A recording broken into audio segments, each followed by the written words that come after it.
आचार्य चाणक्य पंडित का ये दूसरा वीडियो पार्ट 2 आपकी रिक्वेस्ट पे। पिछले वीडियो के अंदर आपने चाणक्य की एक्विजिशन स्ट्रैटेजीज को समझा, कैसे उन्होंने सिकंदर को अपने देश में भारत में घुसने नहीं दिया, सिंध नदी पार नहीं करने दिया, जो जीता वही सिकंदर नहीं, जो जीता वही चंद्रगुप्त मौर्य। और आपने एक्विजिशन में देखा 7 स्ट्रैटेजीज इन दोनों ने मिलकर के इंप्लीमेंट करी, जिसके द्वारा उन्होंने मगध को जीत लिया। मगध उस समय सबसे बड़ा साम्राज्य था नंदा डायनेस्टी का। लेकिन अब बात करेंगे रिटेंशन और एक्सपेंशन की। ध्यान दीजिए, पार्ट 1 था एक्विजिशन, पार्ट 2 है रिटेंशन, मतलब अभी जो है उसको संभाला, एक्सपेंशन मतलब बलूचिस्तान, कांधार, गांधार, आप अफगान, और उसके बाद वहां से तुर्कमेनिस्तान तक जाकर के उन्होंने भारत को बढ़ाया, एक छत्र अखंड राज चंद्रगुप्त मौर्य डायनेस्टी का एस्टैब्लिश किया। इसको कैसे एक्सपैंड किया? 20 साल पहले, अब 20 साल बाद की बात करूंगा, 20 साल पहले जब इन्होंने सिकंदर को खदेड़ दिया था, सिकंदर की मृत्यु के बाद सेल्यूकस जो पहले प्रधानमंत्री था वो राजा हो चुका था। उसने ईरान, मिस्र और पूरे अरब जगत को रौंद डाला था। लड़ते हुए जीतते हुए 20 साल के बाद उसने सोचा अब मैं अफगान आकर के काबुल, कांधार को पूरी तरह कंट्रोल करता हूं, ताकतवर हो चुका हूं। 20 साल पहले हम लोग आए थे यहां पे, वापस लौट गए थे थक के, हार के, लेकिन अब तो भारत को ऐसे लूट लूंगा, खत्म कर दूंगा। धन की कमी थी उसके पास, सोचा क्यों ना भारत पे फिर अटैक किया जाए और भारत को रौंद दे, लेकिन जानता नहीं था अब वो भारत नहीं रहा। ये विभाजित टुकड़ों में, ये विभाजित टुकड़ों में बटा हुआ भारत नहीं था। अब तो चंद्रगुप्त मौर्य नाम का शेर यहां रहता था, जो एक छत्र अखंड भारत को लीड करता था। सेल्यूकस ने 3 लाख की पैदल सेना, हाथी घोड़े लेके भारत पे धावा बोल दिया, लेकिन चंद्रगुप्त के पास चाणक्य थे। चाणक्य की गाइडेंस में युद्ध शास्त्र में एक्सपर्ट हुए लोग जो इतने अलर्ट और ताकतवर थे, अब शराब के नशे में नहीं थे नंदास की तरह। अब उन्होंने ऐसा खदेड़ा इनको, ऐसा खदेड़ा और इतना हेवी अटैक किया वापस, ये थकी हुई सेना उनके सामने बहुत तेजी से हारने लगी। इतना कत्लेआम हुआ, इन्होंने बर्बाद कर दिया। वहीं सेल्यूकस समझ गया अब सरेंडर करना ठीक है, नहीं तो जिंदा बचना संभव नहीं रहेगा। चाणक्य भी यही चाहते थे कि सेल्यूकस सरेंडर कर दे। सेल्यूकस सरेंडर किया तो चाणक्य ने कहा 2 नियम हैं, 2 शर्तों पे तुम्हें छोड़ा जाएगा। पहला क्या? कांधार, गांधार, बलूचिस्तान, तुर्कमेनिस्तान तक जितना भी अफगान का राज तुमने किया है वो सब अब मौर्य डायनेस्टी में आ जाएगा। वो मान गया। और दूसरा, तुम्हारी पुत्री हेलेन का विवाह चंद्रगुप्त मौर्य के साथ होगा और तुम्हारी पुत्री से उत्पन्न संतान उत्तराधिकारी नहीं बन सकेगी। ध्यान दीजिएगा, इन्होंने क्या बोला? क्योंकि तुम विदेशी मूल के हो और विदेशी नागरिक होने के कारण तुम्हारी भारत के प्रति वो निष्ठा नहीं हो सकती, तो हेलेन का विवाह तो होगा लेकिन पुत्र उत्तराधिकारी नहीं बन सकेगा। और ये 2 शर्तें जब रखी तो चंद्रगुप्त मौर्य वापस आए और आचार्य से पूछे, आचार्य क्या कारण है कि मैं क्यों हेलेन से विवाह करूं? ये हेलेन से विवाह करके हमारा क्या फायदा होने वाला है? तभी चाणक्य पंडित ने कहा, ये लेसन सुनिएगा जरा ध्यान से, कहा कि समस्या को खत्म नहीं करना, जड़ से खत्म करना है। चंद्रगुप्त सोचने लगे जड़ से कैसे खत्म होगी? तो आचार्य चाणक्य चंद्रगुप्त को लेके अपने साथ में बाहर जंगल में चले गए और वहां पे कांटों के पौधे के ऊपर से चलने को बोला। चंद्रगुप्त को और चाणक्य को कांटा चुभा। इन्होंने क्या कहा कि ऐसा क्या करें कि कांटा चुभे नहीं? तो चंद्रगुप्त बोले कि इस कांटों की झाड़ी को उखाड़ दो। चाणक्य बोले रुको। चाणक्य एक मीठी लस्सी, एक मीठा मट्ठा लेकर के आए और उसके बाद उन्होंने उस कांटों के पौधों की जड़ों में डाल दिया। चंद्रगुप्त हैरान होकर देखने लगे, गुरुदेव ये क्या कर रहे हैं? ये मीठा मट्ठा डालने से ये जड़ से कैसे खत्म होगा? वहीं चाणक्य पंडित बोले, जैसे ही मीठी लस्सी आएगी इसके बाद चींटियों का अटैक पड़ जाएगा इनकी जड़ों पे, और जड़ों तक जाकर के उस मट्ठे को चाटने और खाने के लिए चींटियां खत्म कर देंगी, इसकी जड़ों को उखाड़ के बर्बाद कर देंगी और ये मृत हो जाएगा। ठीक उसी प्रकार एक बार तुमने हेलेन के साथ विवाह कर लिया तो ये जो यवन है ना, ये दोबारा अपने ही घर परिवार में अटैक करने नहीं आएंगे। ये जो बार बार 20-20 साल बाद आते हैं सिकंदर की संतानें, ये दोबारा नहीं आएंगी। इसलिए तुम उसकी पुत्री से विवाह कर लो, समस्या जड़ से समाप्त हो जाएगी। चाणक्य पंडित बहुत दूरदृष्टि रखते थे। इसको बोलते हैं एक विजनरी लीडर, जो कि बिहेवियर्स को समझते हैं और उनको प्रेडिक्ट करते हैं। और यही कारण है, अच्छा मेंटर हो आपको दुनिया में कोई हरा नहीं सकता। और इसके बाद मैं आपको 12 विजनरी मैनेजमेंट स्ट्रैटेजीज देता हूं, एक एक करके ध्यान से सुनते जाइए। 12 वो स्ट्रैटेजीज जिनसे चाणक्य ने मेंटेन कंटेन भी किया उस एक छत्र साम्राज्य को, और उसके बाद एक्सपेंशन और किया।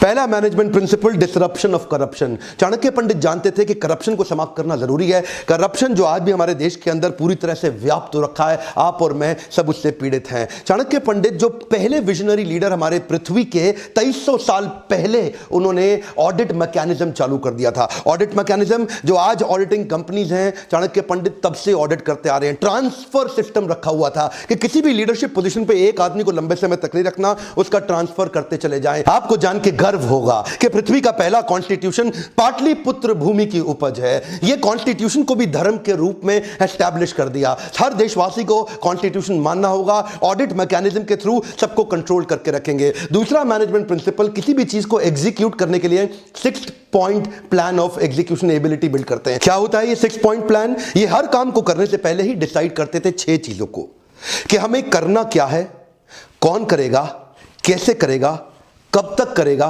किसकी मदद से करेगा, और इस काम को चेक कौन करेगा। ये 6 चीजों को कंट्रोल करते हैं। मेरा पिछला एक वीडियो TRA TRS, वो मैंने चाणक्य पंडित से लेके बताया था आपको। TRA TRS का वीडियो अगर आपने नहीं देखा तो देखिएगा, मैं डिस्क्रिप्शन में लिंक भी दे दूंगा। अच्छा, तीसरा पॉइंट, ये कहते हैं कि सांप को दूध पिलाने से विष ही बढ़ता है। अमृत सिंह, एक बात सुनिए ध्यान से, सांप को दूध पिलाओगे ना तो विष और बढ़ जाएगा, सांप और ज्यादा जहरीला हो जाएगा। तो करना क्या है, ये अपने अच्छे लीडर्स को बिल्ड करने पे बड़ा फोकस करते थे। इन्होंने एक श्लोक दिया, यथा चतुर्भी कनकम परीक्षते निघर्षणम छेदन ताप ताडने तथा चतुर्भी पुरुषम परीक्षते त्यागेन शीलेन गुणेन कर्मणा।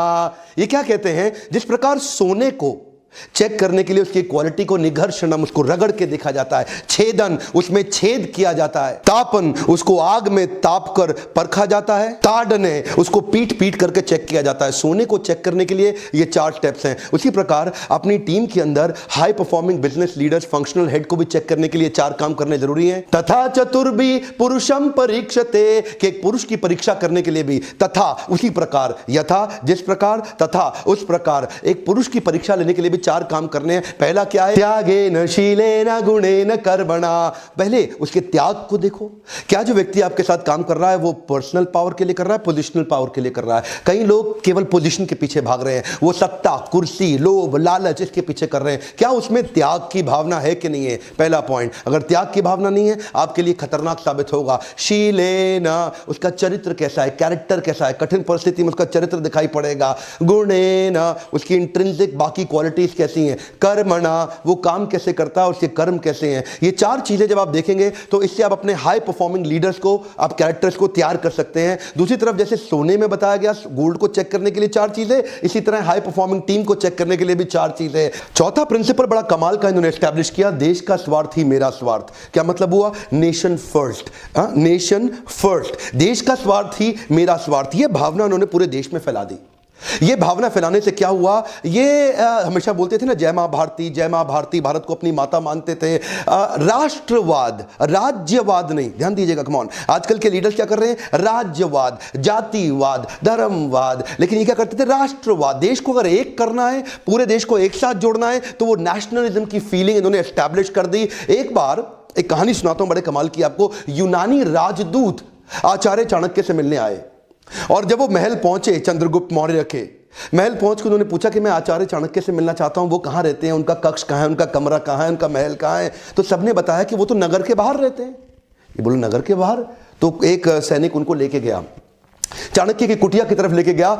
नगर के बाहर कहीं कच्चे रास्तों से पगडंडी से होते हुए उनकी झोपड़ी, उनकी कुटिया तक पहुंचे, और जाकर के जैसे ही खटखटा के अंदर गए तो उन्होंने पहले चाणक्य के चरण स्पर्श किए। चरण स्पर्श करके उनको प्रणाम किया और बोला, आचार्य आप तो प्रधानमंत्री हैं, आप तो महामंत्री हैं, आपको तो चंद्रगुप्त किसी भी समय एक अलग महल बनवा के दे देंगे, तो आप इस कुटिया में क्यों रहते हैं? चाणक्य ने जो उत्तर दिया जान के बड़ा खुशी होगी आपको। चाणक्य कहते हैं, अगर देशवासियों की कड़ी मेहनत, पसीने, खून की कमाई के दम पे मैं महल में रहूंगा तो मेरे देश की जनता को कुटिया में ही रहना पड़ेगा। कम ऑन, ध्यान दीजिए, अगर आपके टैक्स के पैसे से मैं महल में रहा तो आपको कुटिया में रहने के लिए मजबूर होना पड़ेगा। इसलिए मैं कुटिया में रहता हूं ताकि अपने देश के दर्द को समझ सकूं। इसीलिए कहते हैं कंट्री फर्स्ट, देश के स्वार्थ में मेरा स्वार्थ। एक बार एक चीनी नागरिक इनसे मिलने गया, इनसे पर्सनल गाइडेंस लेने के लिए। वो चीनी नागरिक एक बड़ा व्यापारी था, इनसे पर्सनल गाइडेंस लेने आया और आकर के उन्होंने आचार्य को प्रणाम किया, उनको नतमस्तक हुआ। तो आचार्य उस समय कुछ लिख रहे थे और उस समय जब लिख रहे थे तो उसको चीनी नागरिक को देख के उन्होंने प्रणाम किया उत्तर में। उसके बाद वहां 2 दिए पड़े थे, तेल के दिए होते थे ना उन दिनों को, बिजली लाइट वगैरह तो होती नहीं थी, शैंडलियर, तेल के दिए में एक दिए को बुझाया और दूसरा दिया जला दिया। तो वो चीनी नागरिक देख के हैरान हो गया, बोला लगता है यहाँ की कोई प्रथा है इस देश की, भारत की, कि जब कोई गेस्ट आएगा तो एक दिए को बुझाओ दूसरा दिया जला दो। बोला गुरुदेव इस प्रथा के बारे में समझाइए। चाणक्य ने कहा ये कोई प्रथा नहीं है।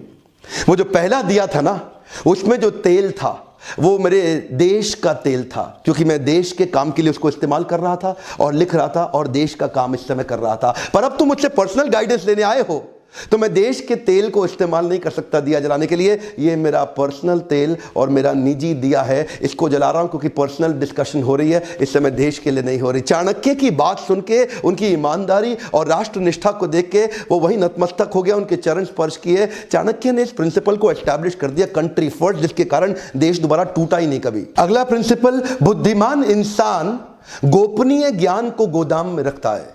ध्यान से सुनिएगा, बड़ी कमाल की बातें हैं। हाँ, एक जो सबसे बुद्धिमान व्यक्ति है वो क्या करेगा, एक गोपनीय ज्ञान को गोदाम में, गोदाम मतलब क्या होता है, जैसे बेसमेंट में छुपा हुआ, अंदर दबा हुआ, गोदाम के अंदर। यानी कि चाणक्य कहते हैं अगर आप अपनी गोपनीय बात को पचा नहीं सकते, छुपा नहीं सकते, तो कैसे विश्वास कर लोगे कि दूसरा पचा लेगा या छुपा लेगा। अगर आप अपने सीक्रेट को सीक्रेट नहीं रख पाते तो दूसरा कैसे रख लेगा।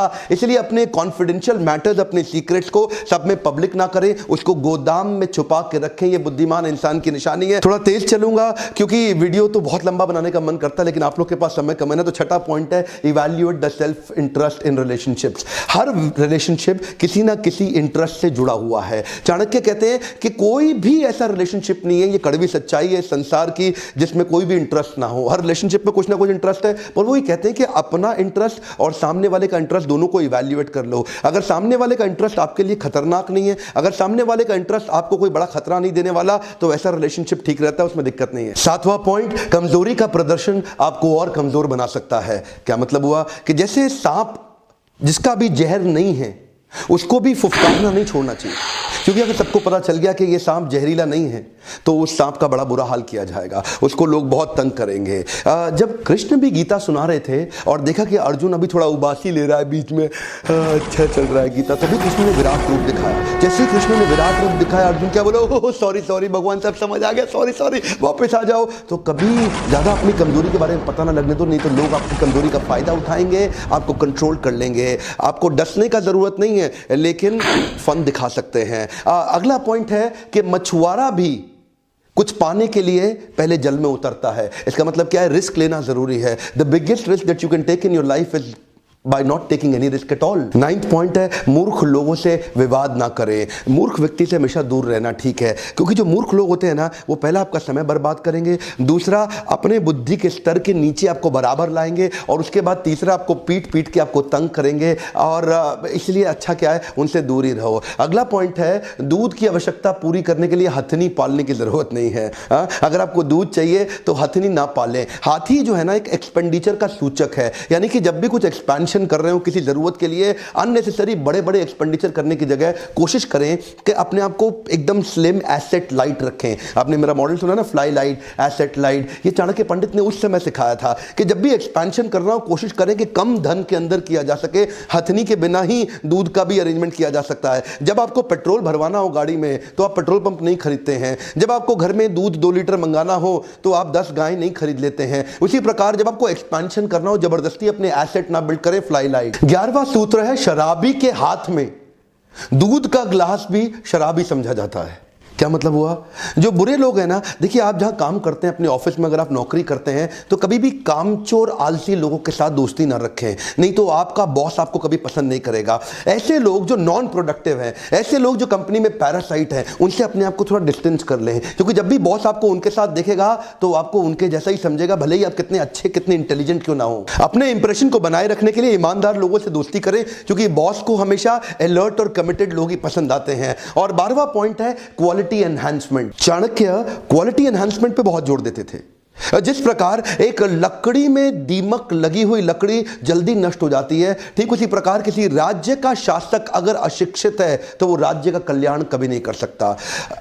देखिए, विद्या ही निर्धन का धन है। कम ऑन, एक बात और, क्या विद्या ही निर्धन का धन है? विद्या एक ऐसी चीज है जो कभी चोर भी चुरा नहीं सकता, दुनिया में कोई चोरी नहीं कर सकता। इसीलिए विद्या पे वो शिक्षक होने के नाते उन्होंने शिक्षा देकर के ही चंद्रगुप्त मौर्य को खड़ा किया था। इसीलिए चाणक्य पंडित कहते थे कि धर्म और जाति के हिसाब से शासक को नहीं चुना जाना चाहिए, काबिलियत के हिसाब से शासक को चुना जाना चाहिए। ये आज के वोटिंग सिस्टम में भी बहुत इंपॉर्टेंट है। लोग अपने धर्म और जातियों के चक्कर में गलत जगह वोट दे आते हैं। वोट हमेशा उसको देना चाहिए जो काबिल है, वो नहीं जो आपकी जात का, आपके धर्म का है। जो काबिल है, काबिल व्यक्ति ही एक्चुअली देश को बदल सकता है। आप जाति और धर्म देश को नहीं बदल पाएगी। हाँ, एक बात और, कोई भी व्यक्ति सफल नहीं हो सकता अगर उसके पास ज्ञान, नॉलेज की कमी हो। इसीलिए मैं रिक्वेस्ट हमेशा आपसे करता रहूंगा, अपने ऊपर इन्वेस्ट करिए। एक तो लाइक और शेयर ठोक दीजिए महाकाल का, लाइक और शेयर ठोक दीजिए।